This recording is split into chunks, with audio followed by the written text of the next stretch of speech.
Reading furnishes the mind only with materials of knowledge.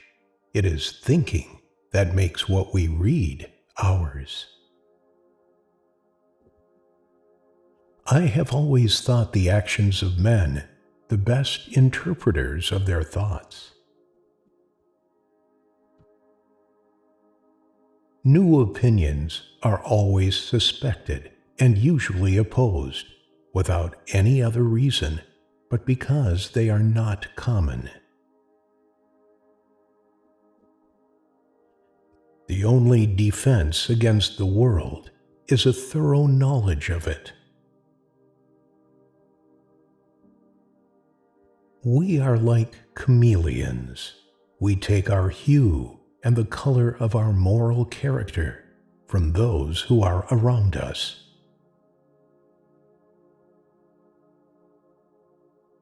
Parents wonder why the streams are bitter when they themselves poison the fountain.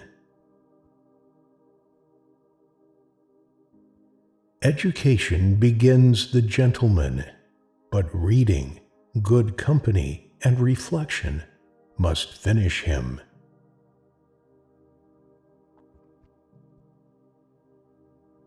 Being all equal and independent, no one ought to harm another in his life, health, liberty, or possessions.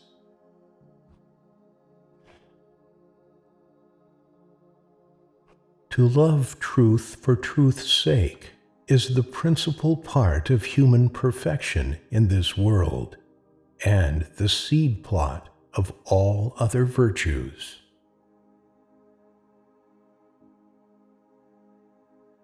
Revolt is the right of the people. No man's knowledge here can go beyond his experience. There is frequently more to be learned from the unexpected questions of a child than the discourses of men.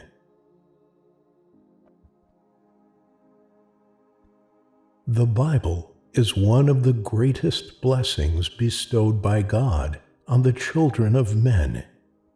It has God for its author, salvation for its end, and truth without any mixture for its matter. It is all pure, all sincere, nothing too much, nothing wanting.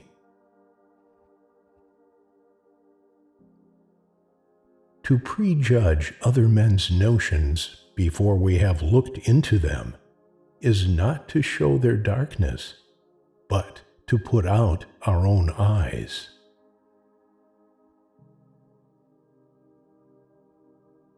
All wealth is the product of labor. The great question which, in all ages, has disturbed mankind and brought on them the greatest part of their mischiefs, has been not whether be power in the world, nor whence it came, but who should have it. Our business here is not to know all things, but those which concern our conduct. Reverie is when ideas float in our mind without reflection or regard of the understanding. What worries you masters you. Few men think, yet all will have opinions. Hence, men's opinions are superficial and confused. A sound mind in a sound body is a short but full description of a happy state in this world. He that has these two has little more to wish for, and he that wants either of them will be little better for anything else.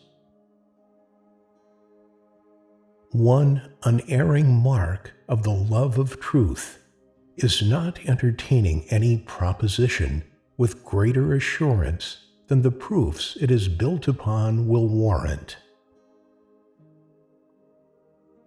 Men being, as has been said, by nature all free, equal, and independent, no one can be put out of this estate and subjected to the political power of another without his own consent. Fortitude is the guard and support of the other virtues. New opinions are always suspected and usually opposed without any other reason but because they are not already common. Nothing is in the intellect that was not first in the senses.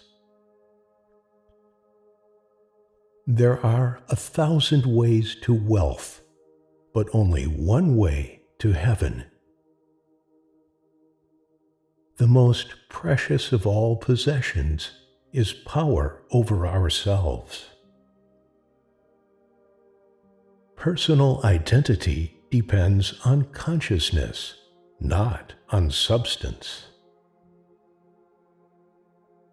It is ambition enough to be employed as an under-laborer in clearing the ground a little and removing some of the rubbish which lies in the way to knowledge. Who are we to tell anyone what they can or can't do? The end of law is not to abolish or restrain, but to preserve and enlarge freedom. Now, I appeal to the consciences of those who persecute, wound, torture, and kill other men on the excuse of religion, whether they do this in a spirit of friendship and kindness. Business of man is to be happy. Men's actions are the best guides to their thoughts. Men living together according to reason, without a common superior on earth with authority to judge between them, is properly the state of nature. Every man has a property in his person. This nobody has a right to but himself. Virtue is harder to begot than knowledge of the world, and, if lost in a young man, is seldom recovered. Affectation is an awkward and forced imitation of what should be genuine and easy, wanting the beauty that accompanies what is natural. Let not men think there is no truth but in the sciences that they study or the books that they read. To prejudge other men's notions before we have looked into them is not to show their darkness, but to put out our own eyes. Whenever law ends, tyranny begins. I think I may say that of all the men we meet with, 9 parts of 10 are what they are, good or evil, useful or not, by their education. He that takes away reason to make way for revelation puts out the light of both, as one who pokes out eye to see. Seek to make thy course regular, that men may know beforehand what they may expect. In truth, not of any force to draw those into bondage who have their eyes open. There being no room for equivocations, there is no need of distinctions. We are all born slaves, and we must continue so. Where there is no property, there is no injury. His principles could not be made to agree with that constitution and order which God had settled in the world. Faith is nothing but a firm assent of the mind. It seems a strange way of understanding a law, which requires the plainest and directest words, that by death should be meant eternal life in misery. No man's knowledge here can go beyond his experience. Submission to government be everyone's duty. Gold, silver, and diamonds are things that fancy or agreement have put the value on more than real use. As much land as a man tills, plants, improves, cultivates, and can use the product of, so much is his property. Personal identity is made of sameness of consciousness.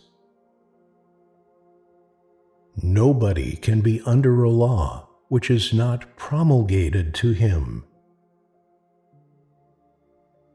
That, however it may be mistaken, the end of law is not to abolish or restrain, but to preserve and enlarge freedom. Where there is no law, there is no freedom. Chains are but an ill wearing, how much care soever hath been taken to file and polish them. The discipline of desire is the background of character. Our incomes are like our shoes. If too small, they gall and pinch us, but if too large, they cause us to stumble and to trip. Government has no other end but the preservation of property. Thanks for watching, and subscribe for more.